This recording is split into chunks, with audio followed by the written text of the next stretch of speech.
Ready to transform how you think about love and mental health? This May, join host Nyomi Banks and Dr. Will Washington and expert guests on Love and Mental Health, a powerful 4-part series exploring relationships through the lens of mental wellness.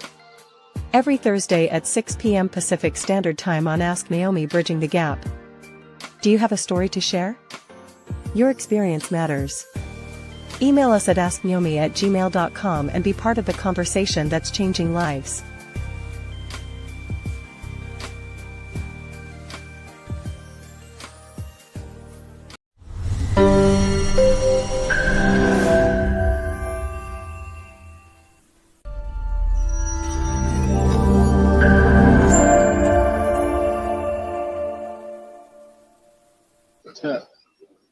And that's the disappointing when you fuck a guy for over an hour and he just go.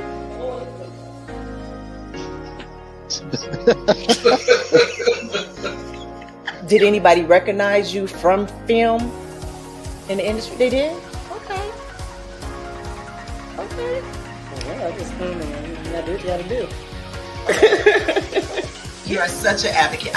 One thing is what I love is I love seeing a lot of the beautiful women that's in the industry as sex advocates. And I would set up crystals on their body based off of their chakra. And the crystals, what they do is if they sit long enough, they begin to like permeate through the body. They begin to expand through the body and they create a bridge. I shot with John Q too.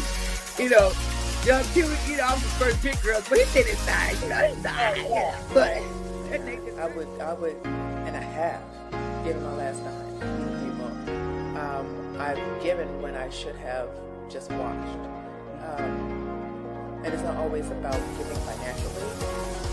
It's giving your space and your time and your energy. So that's kind of like a 50-50 answer, what I got. That wasn't really a yes or no answer. So I think I actually would, and this is of course the therapist in me, I would be asking them, like, tell me how this is celibacy for you. So what's first there, Anne? I shoot them just like I would be shooting a regular female. So you don't put the emphasis on that, so it makes it more consistent with the title of being transgender I have a woman. good friend. She lives here in Atlanta. I met her on a porn set. She wrote a book called From Porn to the Pulpit. Now, I won't say she was like this super... Yeah, she's my best friend. She's my best friend. Her name is Danielle Williams McCord. She wrote an amazing book called From Porn to the Pulpit. She's been preaching for 10 years now, but I met her on a porn set. In any business that you find yourself in. Because definitely for me, like, you know, creating a product to push to the consumer, and for me, everything was consumer driven. If they didn't want it, I'm not gonna make it because I knew it. Felt like if we kept our head a little below the sagebrush, that we would just be able to keep on going without any interference or anything like that. But that's like, dude, I'm sitting in like the dressing room, like just with all the 20-year-olds and 22-year-olds, 25-year-olds. I'm like, how old are you? Oh, I'm 25. I'm like, how old are you? I'm 23. And I'm like, dude, I'm 30. Before I leave the house, I feel like the last look. You know, this is how I feel, this is what I'm thinking, you know. Now, when I get out and interact with other people, it's going to be what it is. Right, okay.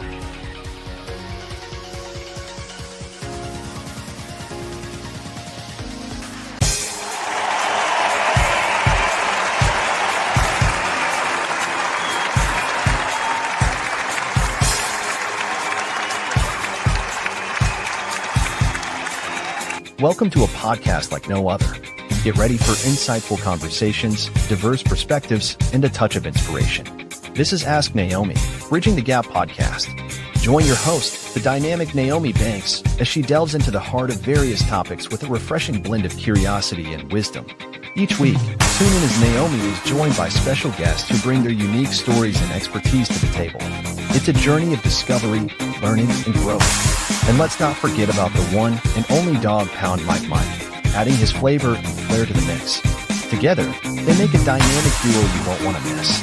From thought-provoking discussions to moments of laughter and joy, Ask Nyomi, Bridging the Gap podcast offers a space where great topics meet amazing guests.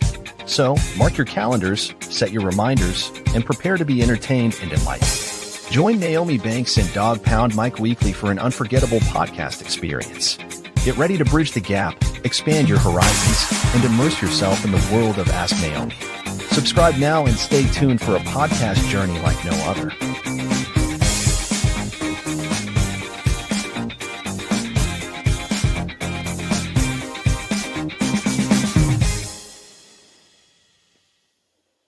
All right. Hey, my beautiful people. Well, welcome to Ask Nyomi Bridging the Gap podcast live. This is where we talk about love, sex, relationship, cultural differences, and so much more by bridging the gap between them all and teaching the word on love language, sex language, attitude, and a little bit of spiritual uplifting, lifting. Well, I am your host, Nyomi Banks, and tonight marks our final theme episode for our love and mental health series for our mental health awareness month. You know, every Thursday this May, we have been peeling back the layers on love, emotional wellness, and healing. And tonight we go deeper than ever. Tonight's theme, breaking generational barriers. This is where we are diving into how inherited trauma, silence, stigma, and survival patterns that they affect the way that we love and we live today. Well, if you're just new here to this series, I want to tell you how this whole series turned about. It began with a letter from a listener a few months ago that kind of shook to my core. He's a 42-year-old disabled veteran. And he had wrote about just having problems. He has PTSD. He was diagnosed with PTSD and just having problems with holding on to the relationships once he tell the relationships that he was in that he had that. And so his last question to me was, should I accept the fact that I will be single forever? And when I thought about that, I said, wow, that's deep. This is the letter that truly became the heartbeat of this series. And I remember giving Dr. Will a call and said, this is something that we need to do. We need to do a show on it. And I remember just moving fast forward. I was like, okay, Dr. Will, we're going to do it for a week. Then I came back and I said, no, we got to do it for a full month. Yeah. I said, we're going to do it earlier this year. I said, we're going to do it in May. We're going to do it in May. He said, I got you. And so I went to a couple of my friends that are publicists. And I said, look, this is a show that I want to do. I want to do a great show for the whole month. And I really want to tap into relationship, love, family, that all has to deal with mental health, because I believe this is a conversation that is not talked about. That is not talked about at all. And I think it's so much stigma that comes with mental health that people want to, kind of sweep it under the rug. And so one thing that I want to do, and I don't know if any of our past guests are listening right now, I want to thank them that have came on and has shared their wisdom with us, as well as their knowledge and their professional. But also, we are bringing some more amazing guests on today. But just last week, remember I shared with you all about the Nebraska family, the Bailey Cock family. They had publicly, she was publicly sharing her husband's journey, Jeremy. That he had severe mental health struggles, right? And she had created a GoFundMe to help with his TMS therapy after 4 attempts to unalive himself. Well, once he got out of the program, this one particular day, he had got home. It was a few hours before his oldest son was to graduate out of high school, and he had unalived himself as well as his family. And so right now we are doing a fundraiser. We are teamed up with Mental Health America, and we are asking for help. We are asking for the donation to help families like that, so we can help them to get into programs like TMS therapy and other things like that don't have the funding for it. And if you guys have been watching, I'm not a political person at all, but you guys just watched what just happened. There's a bill that was just passed, and that it possibly can interrupt some Medicaid. Am I right? Yeah. And that sources. So, foundations and things like this are why we need to donate, why we truly, whether it's $5, $10 or whatever, we need to do. And this is just to help to raise awareness for mental health awareness. All right. So before we bring our guest to the stage. We're going to take a quick break, all right? It's your girl, the goddess Nyomi Banks here on Ask Nyomi Bridging the Gap podcast, and we'll be right back. Washington Wellness Institute focuses on healing always. For me, if I look good, then I feel good.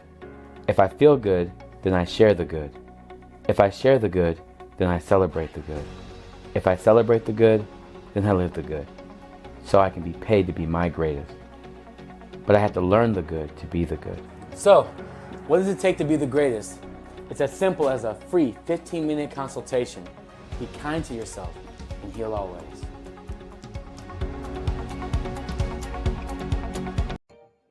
What are some common barriers that prevent people from expressing? Hey, it's your girl, the goddess Nyomi Banks here from the Season of Self-Love podcast.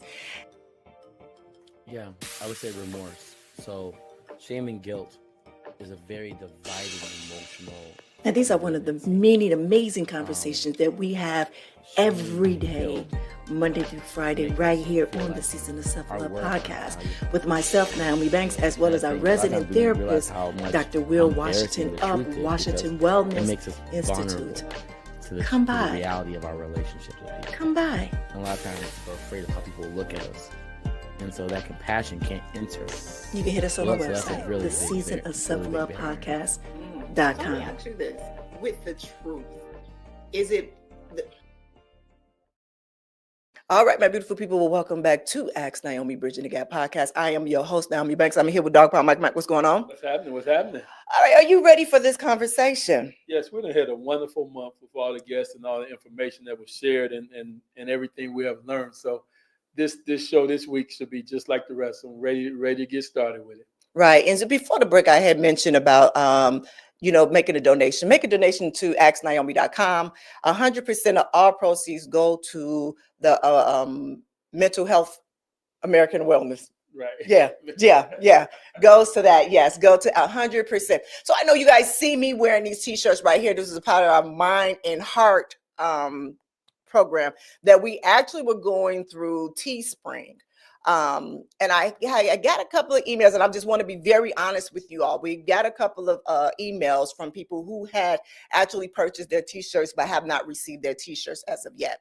As I was doing deep dive research yesterday, I found out that there was a big hold for months that's on t-shirts. So right now we're going to put a hold on those t-shirts. So I'm actually trying to get in touch with my webmaster now. She's over there in England. So I'm ready for her to respond to me back so she can take that information down. And we can just go from there. So I'm working on where we can have them here and we can be able to do them ourselves like I did right here. And then all those proceeds we will take and just donate it directly to them as well. But if you went to our All Nyomi thing, stop. Don't do it anymore. Just stop right now, because right now there is supposed to be a hold on it for months, and that's just not right. That's just not right. I can't, do it like that. All right, so we are back. We have some amazing guests today, and I am so excited for this first one. This is coming up. An amazing woman that she don't know, but I've been following her for quite some time now. And I am just honored that she is here. But let me tell you, listeners, my BTG crew, is that this is definitely special. You know why? Because she is coming fresh off a major surgery, and she is in London, and it is 2 a.m. in the morning. She thought this conversation was that important to share her insights, her knowledge here from her recovery bed. We have the amazing, beautiful Dr. Lori Beth Bisbey. She is a psychologist, a trauma and intimacy educator, author, a relationship diversity advocate, and her work has helped people reclaim their identities and desire after trauma. Well, hello, Dr. Bisbey. Hey. How are you? I'm all right. I'm getting used to doing stuff from the bed. Not really my best look. Well, truly, we are honored to have you here with me, and I feel special. I'm not gonna lie. I'm happy to be here. I'm in Scotland now, by the way. I'm not in London anymore. Yeah, I'm in Scotland, up near Edinburgh. Well, I really feel special now. Right. Hey. And you all know my other main, Dr. Will Washington, our resident therapist. He's a licensed counselor, a clinical hypnotherapist, a psychedelic assisted therapy leader, an advocate of trauma recovery and emotional therapy. What's going on, Dr. Will? Hey, It's hey. so good to see you. Good to see you, Dr. Bisbey. Good to see you too. All right, I see we twin. Hey, twin. Right, I told you I found my shirt. I was like, I'm gonna get this shirt. I'm gonna get this shirt. Not taking this away from me. All right, my beautiful people. And I see my BTG crew in there. I want to thank you all for just continue to support us here now. But don't forget to go hit that button on donate at AskNyomi.com. Like I told you, if it's $2, $5, $10, $25, whatever it is, let's help. Let's push that. Okay. All right. So I got a question for my listeners here. All right. Let's talk about how family legacy shapes our emotional life. My first question to our listeners is, did your family openly talk about mental health when you were growing up? Yes, somewhat, no, or only after crisis? That is our question. Wow. All right, so Dr. Bisbey, how is generational silence? How does that affect mental wellness? It really deeply affects mental wellness because we learn from the environment that we're in. And if people aren't speaking openly and honestly, children just absorb and they don't know how to process what they're absorbing, especially when you look at relationship patterns. I mean, you just watch people repeat the same patterns of the generations before, even when they are determined not to do so. Mm-hmm. Talking about it makes it much easier to make choices and to do things differently. So it's a really big impact. Yeah. Why do you feel, and this is a question for both of you, why do you feel that they don't talk about it? Is it because they don't know how to?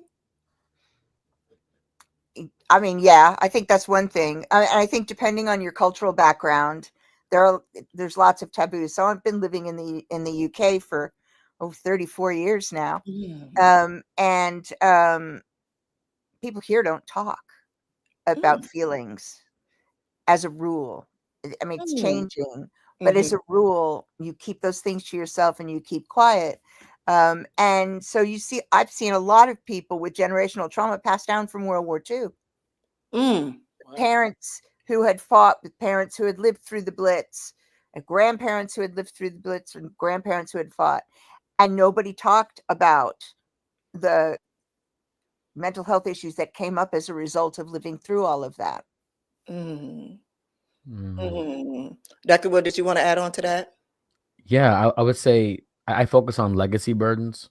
We talk about that a lot in IFS, but you think about the rules that you have learned that were never yours, never passed down to you, and so there's so much rules that you have to break in order to find yourself again. And we even talk about the epigenetic approach as well, about there are just some traits that we have learned that were a part of our survival, right? And it wasn't seen as a negative thing. It was just seen as a part of, this is how we have to live. This isn't, we don't have time for that. And particularly now with everything going on in the world, so I'm seeing a resurgence of that. I'm feeling it. Other people that I know, anybody who's part of a marginalized group at the moment is feeling that. And so all of that kind of survival stuff, it comes out to the fore. Yeah. And if we're not careful, that takes over in a way that doesn't actually help us. Yeah. And I honestly, to go further with that, there used to be like racial collective trauma, like there's a collective Black trauma, collective white trauma, collective Irish trauma, there's collective. But now this is a collective world trauma that there's a Black way, there's a white way, there's like this is actually, we're all experiencing this collective trauma generationally as a people, and it's crossing over all our generations, Generation X, the millennials, the baby boomers, and we're all being affected by it all right now. And so this is a new experience that all of us are going through. Yeah.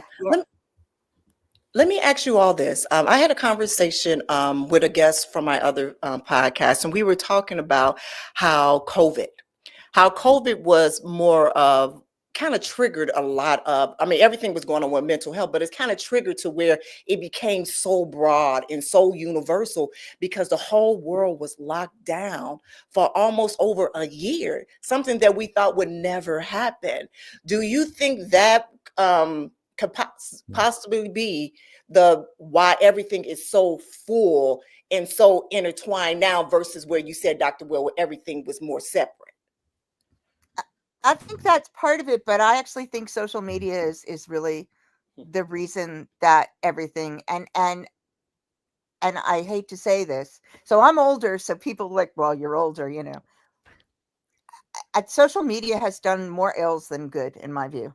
And I think that part of what's going on now is down to the fact that people live in echo chambers. That they don't know how to think critically and check sources. So they get news, and even mainstream news is not dependable anymore either.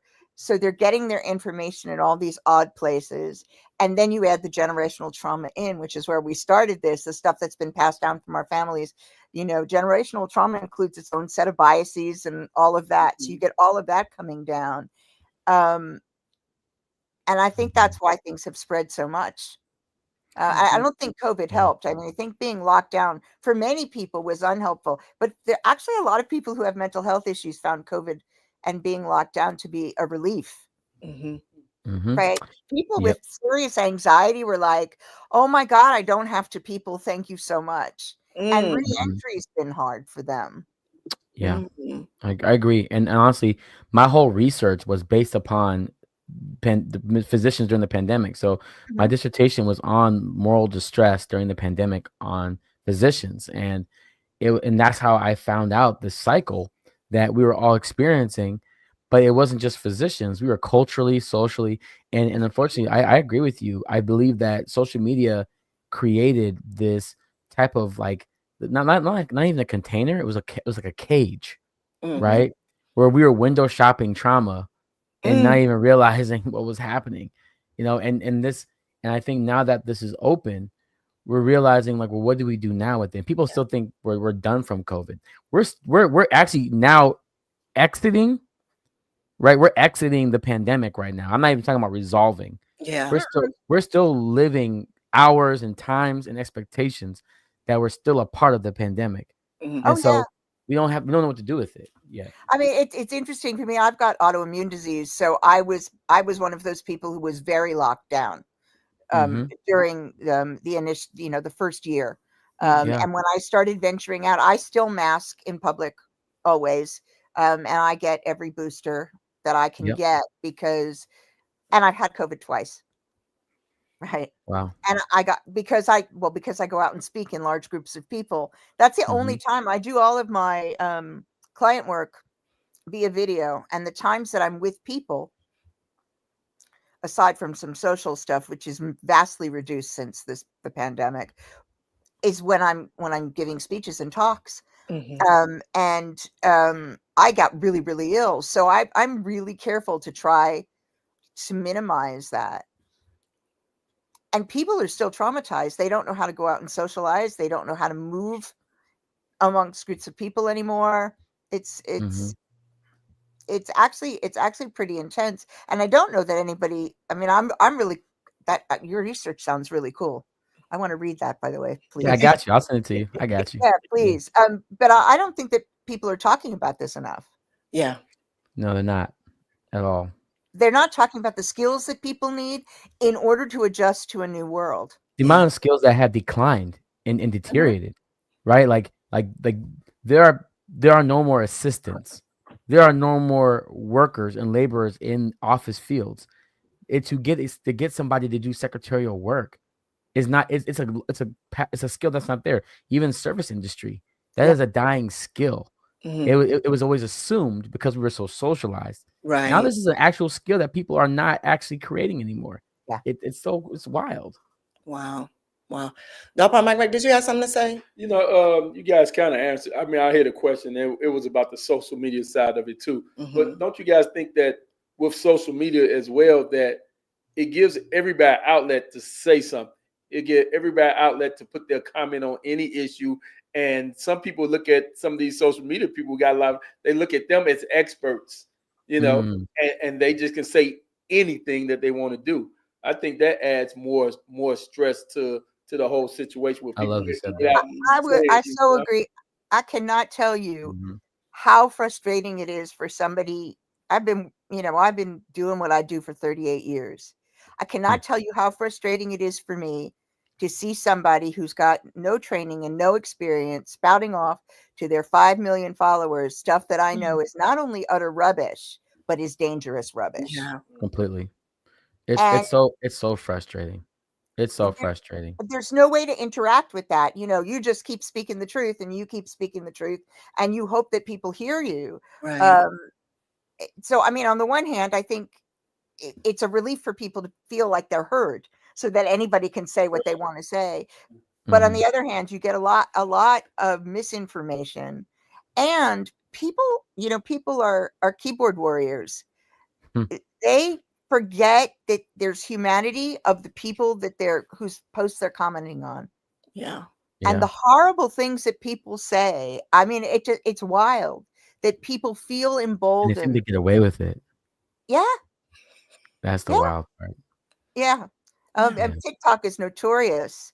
You report, I report for violations. I stopped doing it because they never find a violation. People can say the most horrible, hateful, disgusting things and it comes back, oh, no violation. Right? It's just like, Yeah. Yeah. And can I just say that it's not only is it hard to see that, but now we're getting into an era where the algorithm is more important than anything. There's this algorithm, this cloud of resource that tells you what you're going to see, how you're going to see, how well you're going to be able to be seen. I have no control over the algorithm other than pouring into it, no different than any type of capitalistic society, right? And I'm hoping that's going to give me something back. And so now I'm putting all my investment time, my energy, my mental health into this algorithm that's going to determine if I'm going to be financially sustainable or seen or heard. And I have to live by an algorithm made by whom? By what? What's and so the relationship is mute, right? That there's no real functional relationship in this. But my life is dependent upon an algorithm now. That, and also then and the communities that are created can be beneficial.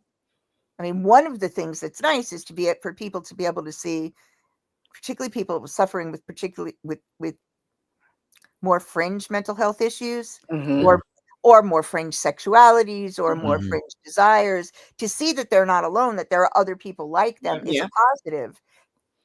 But it can also be a big negative. Yeah. And it's just so hard. It's so hard to see that and to know that when you combine that with the algorithm, then it's even less control. Yeah. I agree. Yeah, that's something very hard, because I'm going to do it on two sides. On one side, you see, especially when you're talking about mental health and sexual abuse and stuff like this, you do see a lot more people that's able to speak on social media about it because they're speaking to people that don't know them. You understand what I'm saying? And as with the algorithm, it goes out to people that don't know them or whatever, and kind of come together and kind of give them that support that they might need, that they can't be able to speak to their family members about it, or better yet, some people will say would shame their family members of coming in and doing something or taking accountability for what has happened within their family, what caused the mental distress or the sexual abuse or anything like that. And so I hear you when you say, Dr. Bisbey, about it could be a plus and, a minus of it, because that's how the world is. But one thing is that I do love with social media, because it does give the voiceless a voice to be able to speak. I just wish that people were more responsible when doing it, when they have those platforms of 5 million people, that they really do their research, or better yet, go get people like you two to come on and speak and talk, because you guys know language that I do not know, and I ain't even gonna try it. Well, You know what I'm but the frustrating part about it is that mental health specifically is becoming so socialized that they're abusing clinical terminology. I use the word anxiety to Dr. Lori because when I say, oh, they might be suffering from anxiety, what I'm really saying is they're experiencing behaviors and traits of nervousness, worry, thoughts, concerns, uncertainty, self-esteem, a list of all these things. But it's just helping us to just move forward with the language so we can understand the gravity of the actual psychosis or the pathology that might be occurring. But now people are like, oh yeah, I got so much anxiety today. It's like, you don't have anxiety. You didn't prepare for your day. You're lazy and you need to wake up earlier on time. Right? You don't have anxiety. I have imposter syndrome. No, you're suffering from white oppression, and you feel like you have to live in a capitalistic society and you're outperforming your ability and you're not organized. You need more organizational skills. Get a life coach. Don't get a therapist. And people are not, like, clients are being more enabled to being more bullies towards therapists now. It's wild. It is, but also we've got the problem with identity politics now as well. Now things that you don't want a mental health label as your identity. I mean, for a million years, I've said to people, ADHD is my superpower. I'm like, for a million years, I've said to people, excuse me, you are not depressed. You have depression. You want to say you are depressed because then you're being that. Right? You don't want it to be part of you, because when it's part of you, it's very hard to change. People don't shift things that they see as part of themselves. Now I've got people walking around with 35 different labels. I'm neurodivergent, flying a flag. And I'm like, this isn't a badge of honor. This is something that gives you issues in society. Right. You can actually pick up some skills so that you can lessen the impact of that. And you can have the special perspective it gives you, which is the positive part. But when you make it an identity and then you demand that the world changes to suit you, that's a failure game. You're going to fail with that. It's such a failure game. And I think, unfortunately, they don't use that with the medical model, right? Like, you don't see me walking around being like, "Ooh, I feel so osteoporosis today. Ooh, I'm feeling stage 4 cancer today. Oh my goodness!" Like, no one says that out loud.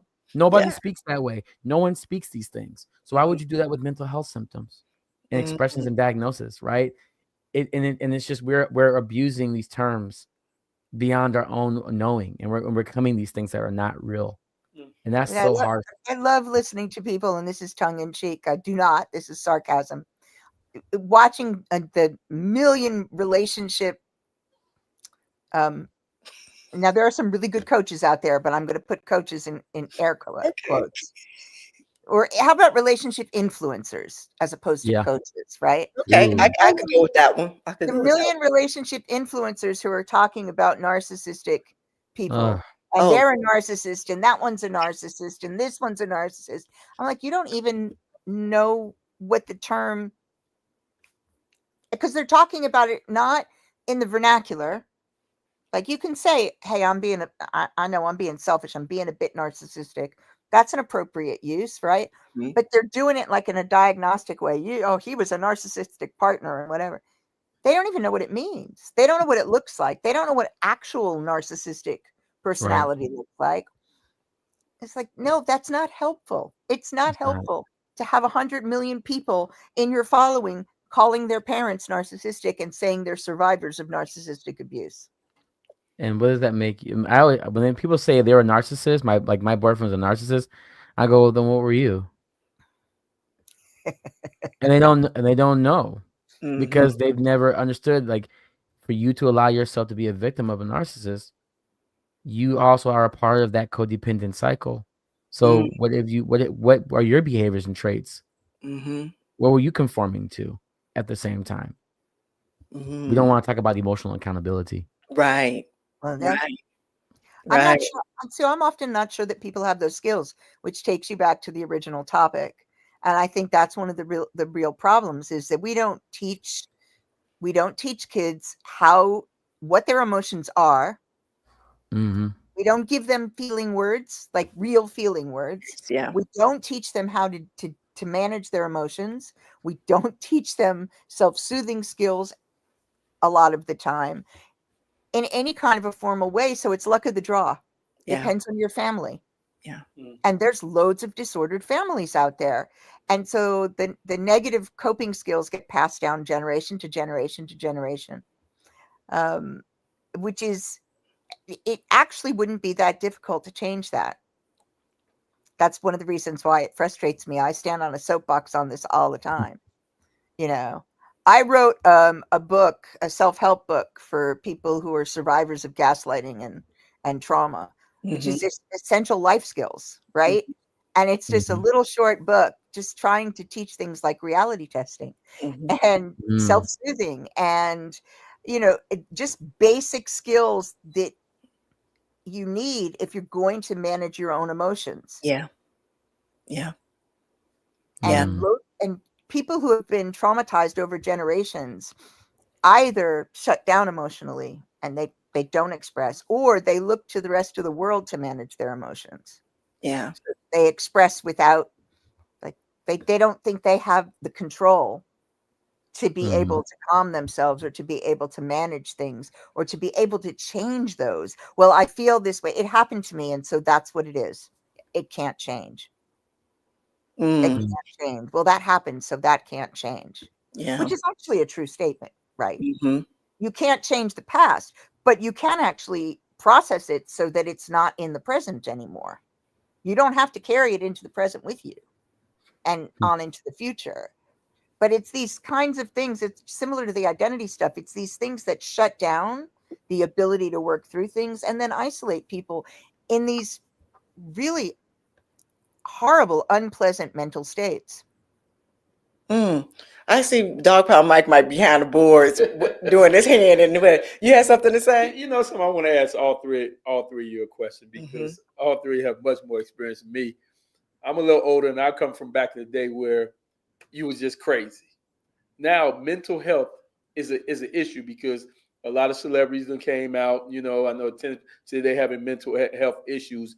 And what do you feel like through social media and through society, they almost like they made it popular? I mean, the number one song out here is Anxiety, and it's now it's like it's popular now. So you think a lot of people are just I got anxiety, I got this, I got that, and look at it as like they're giving themselves a self-diagnosis, like it's like what Dr. Bisbey said. She was like they was like it's a flag of honor to have, you know, those certain things. If you really knew what anxiety is, you wouldn't say that. Like when you literally are, your body shut down and you can hear everything around you and everything is dark and you feel like you're having a heart attack. These are the signs of anxiety, you know, when you have to pull over on the side of the road because everything has shut down, you know? Yeah. I mean, I do think that that the tendency, you know, Google has a lot to answer for. I mean, I think on the one hand, it's wonderful, and particularly if you've got any kind of a chronic illness, and particularly if you're in a female body, and you're having to deal with medical professionals. If Google didn't exist, if you couldn't go via Google and go to things like PubMed and read actual research, you'd never get anything done and you wouldn't get any treatment, right? I'm just saying. True. So there's great things about being able to look things up and being able to get information, but the amount of self-diagnosis that goes on by people who refuse to see a therapist and people who refuse to see a coach. And that's where the problem is. You know, they do the self-diagnosis and they say, I mean, I see this a lot here with waiting lists because we have socialized medicine here, but waiting lists are ridiculous. So you get people who are doing, let's say ADHD, because it's a common one. They diagnose themselves with ADHD. And then they don't want to go to the doctor. Like, they're like, I don't need to go to the doctor. I know what I have and I can get the drugs in another way, and they self-medicate as well.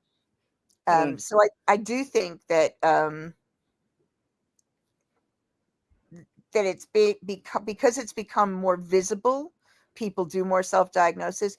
But I mean, I know what you mean by saying in the old days people were just crazy, because I'm older as well.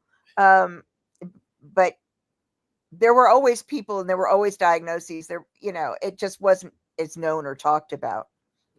Mm-hmm. But because you didn't have access to the information so much, you didn't have the opportunity to self-diagnose. Yeah. Yeah. Mm. Yeah. All right. So let's get deep down into this interview now.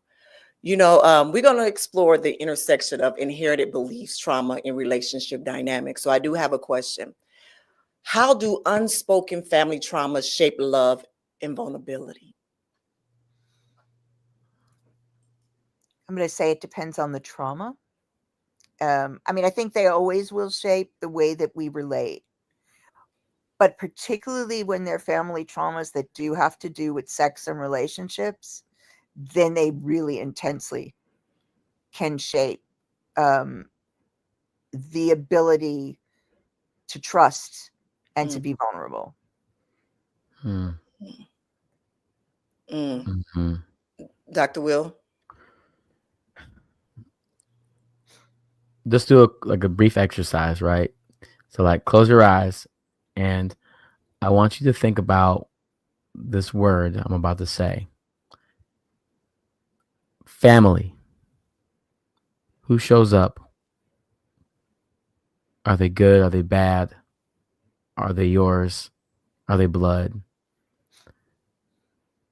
That moment alone is what's happening in our society today.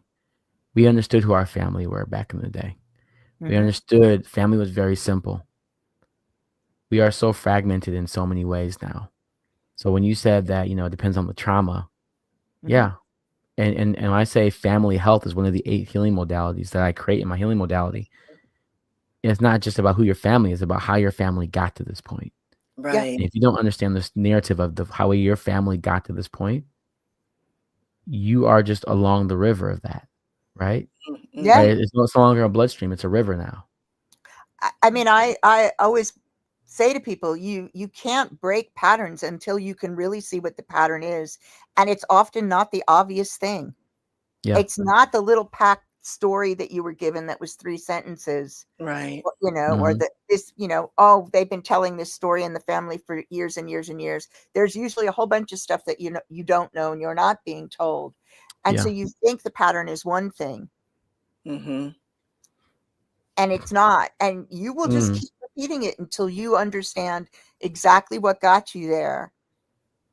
Right. And you can unpack that. But also, it's, I think what you were saying, correct me if I'm wrong, family support, however you define family, is also really important in healing. Yeah. And we're fragmented now, so people don't have the support networks that they, particularly men, don't have the support networks that they used to have.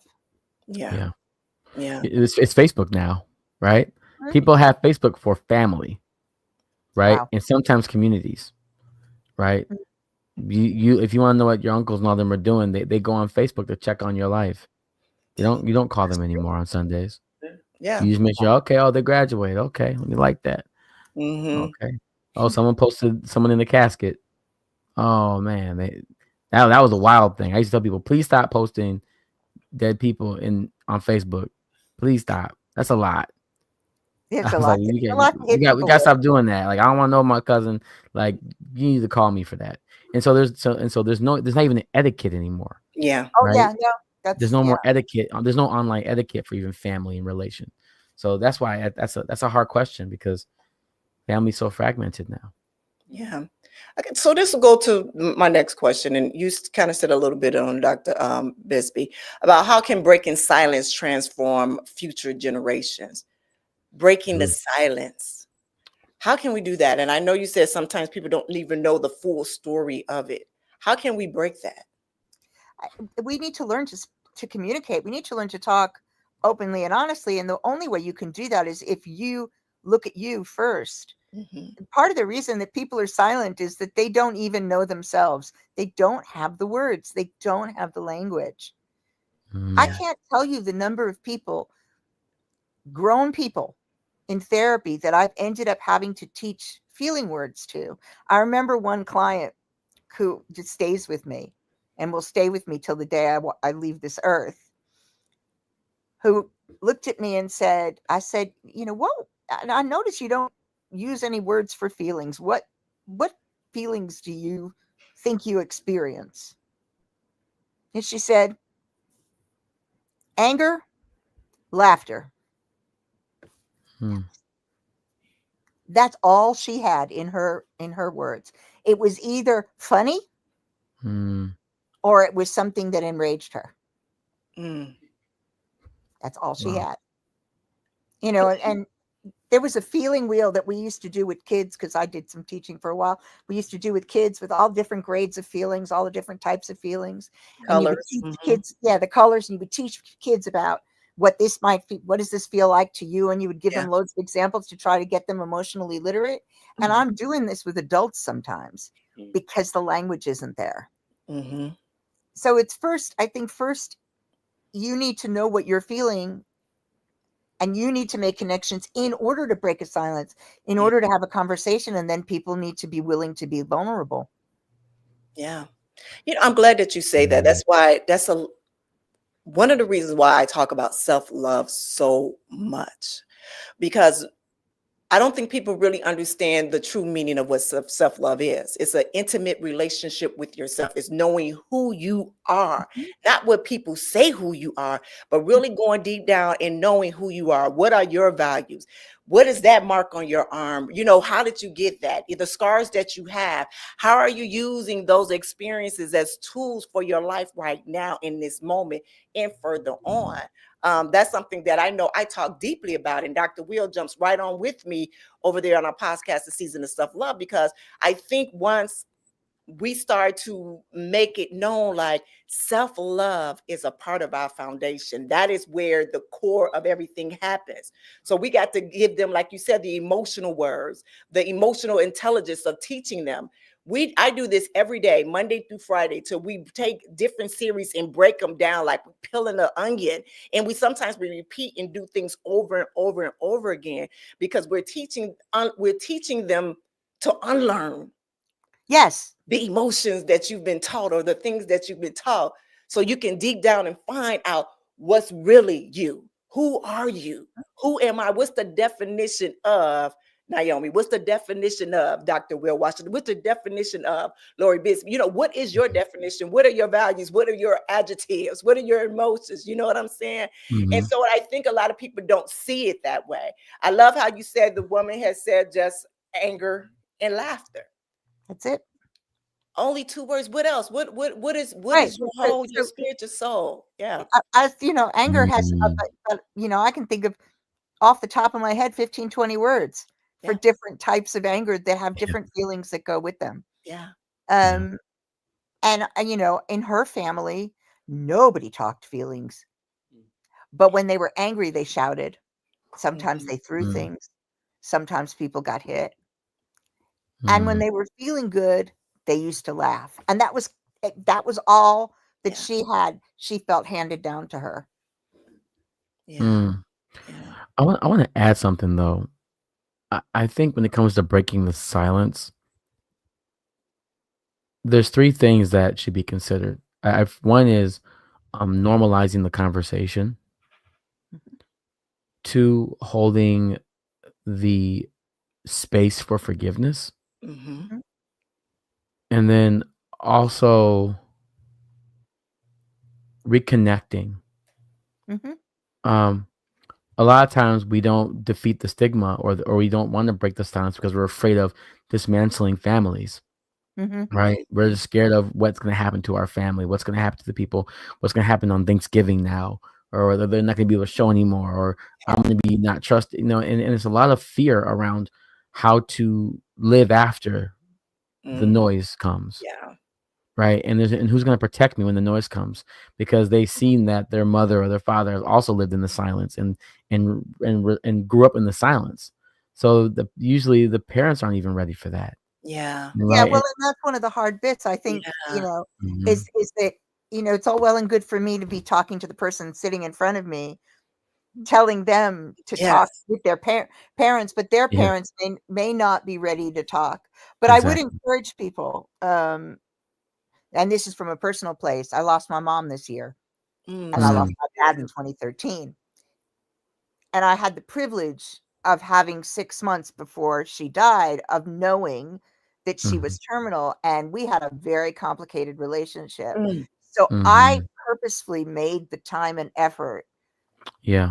to get as much as she was willing to share, and to really repair things where we could, but also to hear more of her story and the things that she kept shut down, and to give her a safe space to express that, because Yeah. I knew I only had that time. And I Yeah. think thinking about those things, like, if it feels too scary to do it, there are professionals that will help hold the That space will for you. that will hold the space. Exactly. They'll just facilitate the conversation. It's Yeah. not like long-term therapy. I'm not saying, oh, you have to go into long-term therapy. Right. I do this with couples a lot more than families.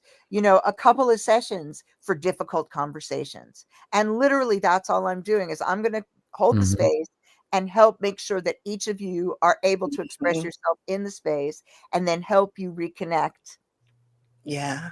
when the Yeah. difficult part is done. You don't have to commit to anything other than that. And there are lots of professionals who are really willing and able to do that.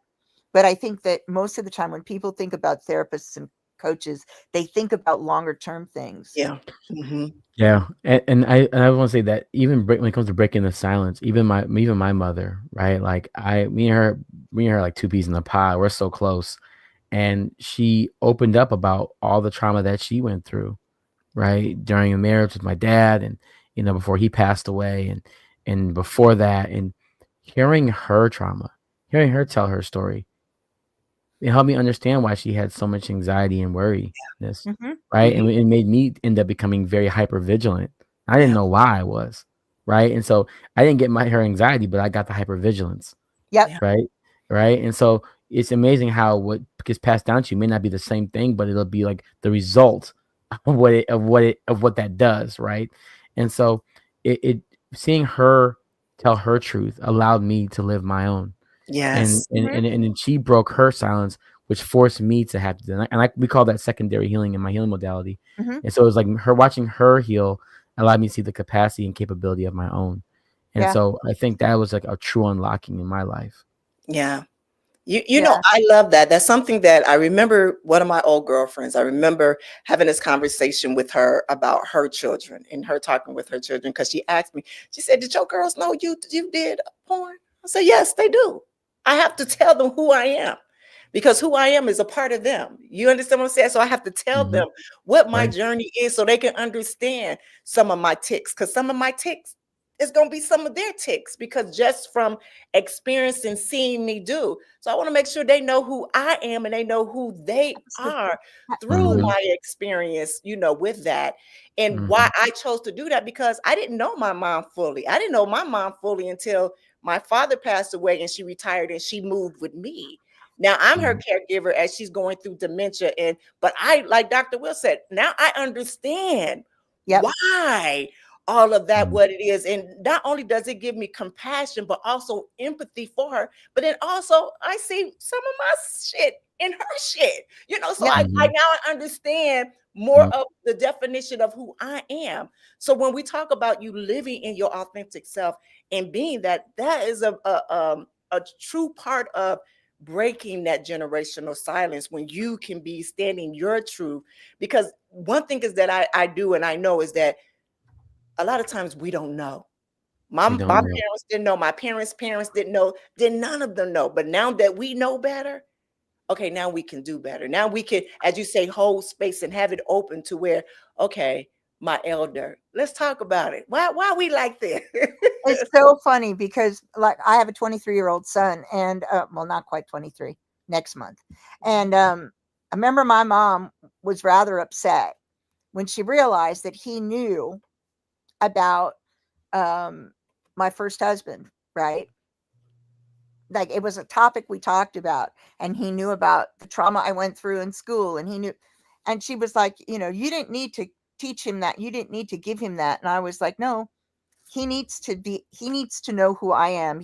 This is open. This is an open house. So he knows where I came through. I think part of that also is that how much you're telling, right? And that's what people worry about. How much do you share? When you open up, how much do you share? I mean, of course, there are things I did not share with him because they're not for him. Yeah. But he knows my history and how I became who I am. Yeah. And what I've handed to him. Yeah. Mm. Yeah. I love that. Yeah. Did you have something to say, Dr. Mike? All right. So we're gonna go to the next question. And I think we kind of said a little bit on it. What do what do we need to understand about emotional safety in self-trust? That's wild. That's a wild question because I think emotions are meant to be expressed, not and safety is something that is either a force contained or it's a it's a promise or it's a goal or it's a boundary or it's a type of crafted thing. So they have this expression of emotion and it's a emotional safety. It's like, I tell people all the time, like, I'm not going to promise you a safe space, but what I can say is I'm going to do my best to be concerned about your wellness and make sure that you don't harm yourself or somebody else. But safety, it's already hard enough for people to express emotion itself. Mm-hmm. And I've worked with serial murderers and killers, and I've been with some of and the truth is that the safety was never the issue. Right. And I think that's the part that Dr. Bisbey, I know you probably have something to say about that, but I just never seen the two connected. I mean, So I I could unlock that. I mean, I think for me, it's more, it's not so locked. Safety isn't so locked down. It's understanding that I'm going to give you the space to express what you need, and that I can manage whatever you need to express. Because I think that's the place where a lot of times people don't feel safe. They are very much afraid of their feelings. Well, if you're talking about self-expression, then it's how many times do you hear? I'm sure you hear this. How many times do you hear somebody say, "Well, if I talk about it, if I look at it, I'm never going to come back. I'm never coming back from that place." Mm-hmm. And where I'm saying you need to trust that you will. I can help lead you through that place. I'll never be the same. You're right. You will never be the same. That I'm not going to promise you you'll be the same. Right. But you will make it out of that dark place that you're talking about. And there's a lot of that anxiety that, and that worry that, if I open the box, right, I'm going to get stuck. I'm going to end up in the abyss, and that's it. So there's that from a self perspective, but also when you're talking to another human being, it's really just about, for me, creating a space that allows them the time to express and to understand that I am not going to judge them in that space. I'm not going to judge there's them. not a cost to the emotional expression because in our society there is a cost to your emotional expression. Right. If you say how you feel, like we see on TikTok, they say some inappropriate words and then it's inappropriate, and then they go on the next video saying, "I want to apologize for my actions. I was just really just live in the moment, and I hope you can like you of all the words in the dictionary you could have chose." You chose the most offensive ones for certain cultures specifically. Mm-hmm. You're mad that you got caught, right? But in a therapeutic situation, if you're saying these words, I'm allow those things to happen, and then I'm going to be like, well, let's process it. Why did you need that word? Yes. Right? Why did you need that word? Tell me why. I'm curious. Yeah, absolutely. I don't want to shut them down, because if they're thinking about what they have to say to me, for me, it's like, I want you to say whatever comes to mind. Some of the trauma work I do, some of the techniques I use, I need you to say whatever comes to mind. It's got to it come helps out. me know where you are. It's got to come out, and it helps me know where you are. Even if what you're saying to me is, Jesus, girl, why are you wearing that shit today?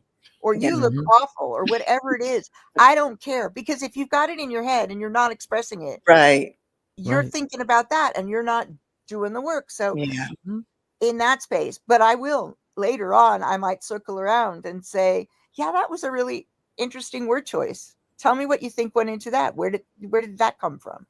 Where have you I've heard had that those before? moments. I've had clients where they've said the N word to Oh me, yeah. and I was like, and I'm like, I'm curious. Why did you, of all the words, and me being your therapist, and and you being white, I'm curious. Why did you choose that word with me? And they're like, I, I trusted you, and it just slipped out. I don't know why. I'm like, let's slow down. Let's do a breathing technique. Let's learn this, and also let me educate you on what this word means, because a lot of times they say these words and they don't understand the They gravity don't of even it, because they understand just what they mean. because they've actually socialized it themselves, but they don't understand the actual gravity of what it meant. And by the end of it, it changed their whole entire perspective of their language of that, and it made them actually, the work was never even about the word. It was the fact that they were afraid of being seen for Mhm. their real trauma, and they used that as a front to see how much I could really handle. Yep. Yeah. And So I am I was going to like, shock you? Am I going to yeah. shock you and make you come out of Mhm. that space where you're holding for me, Exactly. They're Yeah. testing me. and means you can't hear it? Mhm. I have Yeah. people that try, and particularly because I deal with a lot of sexual violence, is one of the Mm. areas I deal with an awful lot. People will say things to see if I'm going to look disgusted, Mhm. if it's going to be too overwhelming for me, and just they test. Are you going to be okay with this? Right. Mm-hmm. Yeah. They have to know, because how else will they know unless they have to test you, Yeah. Right. know? Right. Thank you both for that, for the going down the deep question. But now I want to share with you all. I have a listener that wrote in a letter. You guys ready for this letter? Then I want you guys to comment on the letter once I finish with it. All right. She writes, Dear Nyomi, she said, I was sexually abused as a child by a family member. He was known for this behavior, and I'm not the only one. She said, I live for the fear of ever having children, because what if it happens to them? She said, my husband hasn't been abused, but he has family members who were.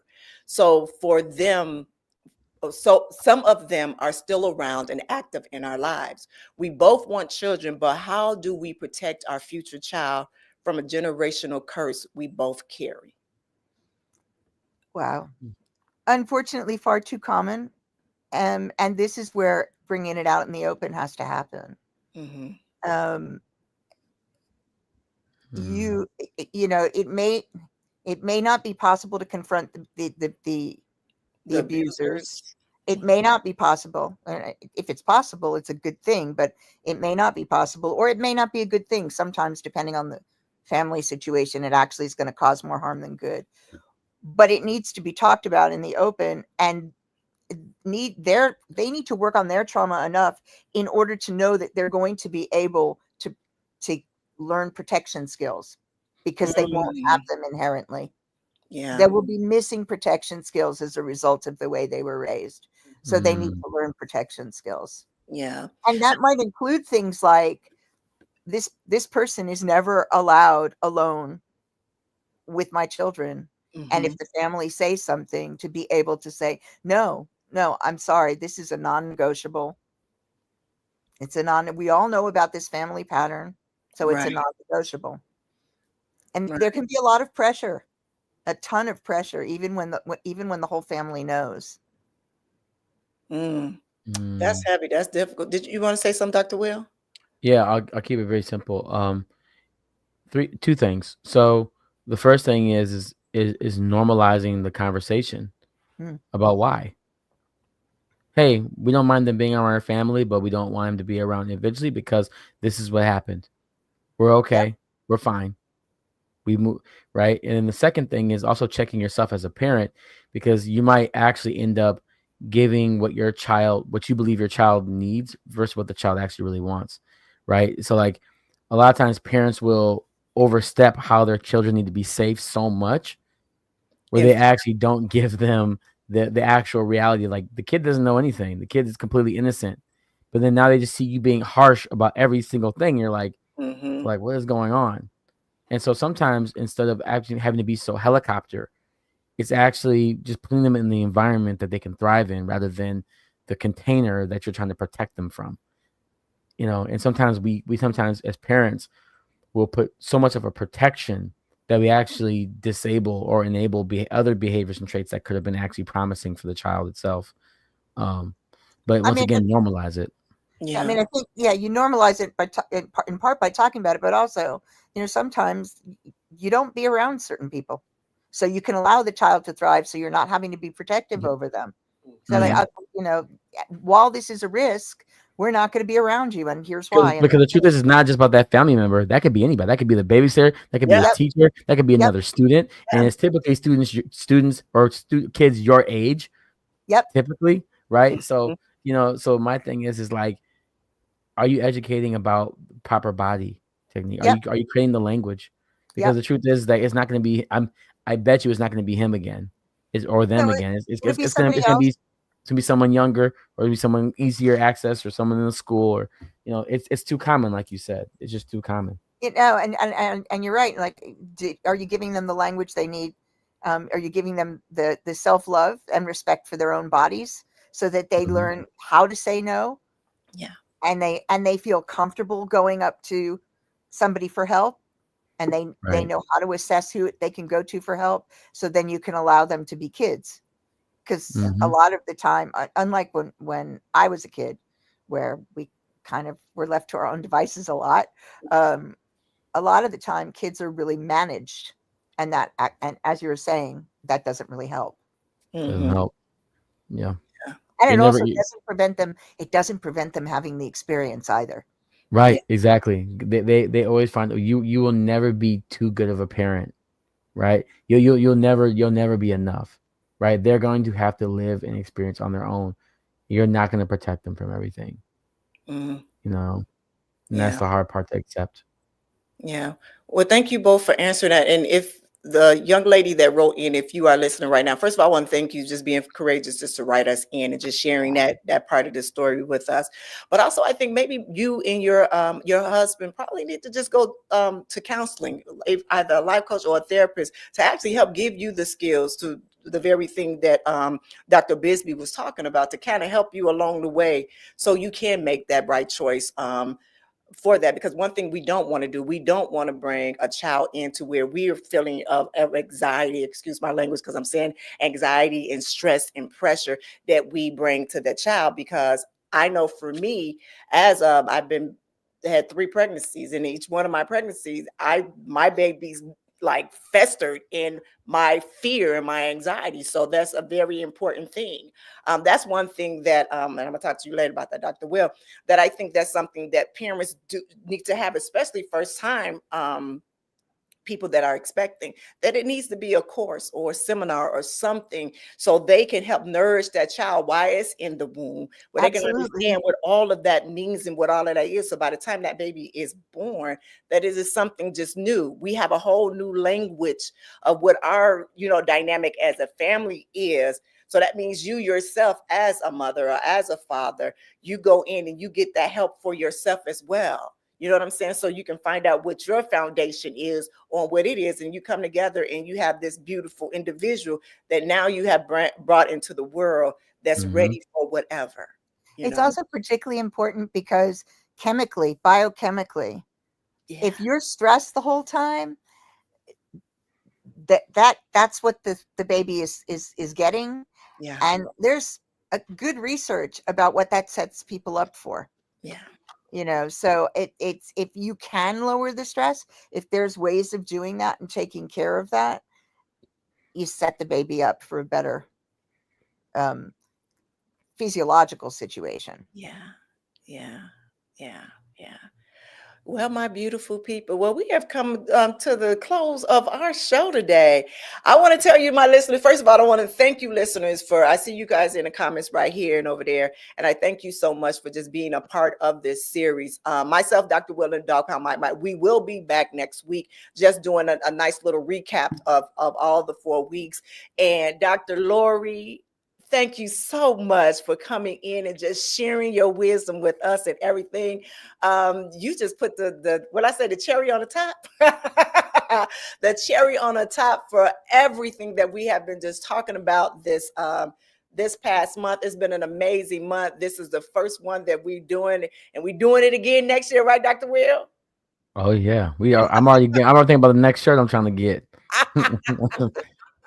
So, Dr. Laura, is there any last minute words that you have for our listeners? It's been absolutely my pleasure. And, we're all works in progress. Those are my last minute words. Every single one of us is a work in progress. Yes. So that gives us all the scope to change and become who we want to become.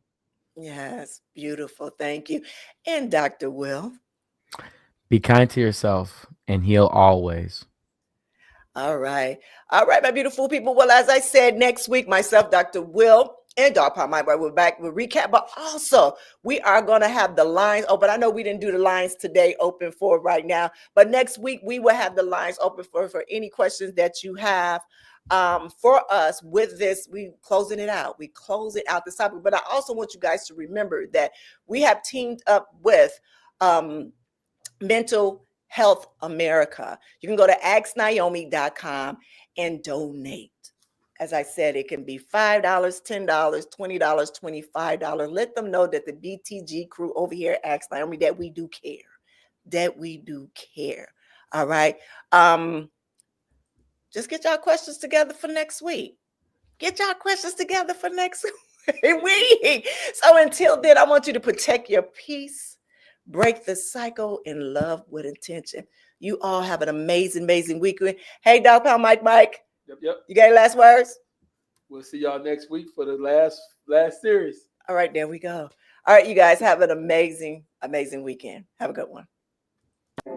Hey, it's the goddess Naomi Banks, and I hope you enjoyed that last episode of Ask Naomi Bridging the Gap. And if you did, please like, subscribe, press that notification button, as well as comment. I'll see you next week. Keep it sexy. Ask Naomi, Bridging the Gap. This is where we talk about love, sex, relationships, cultural differences, and so much more.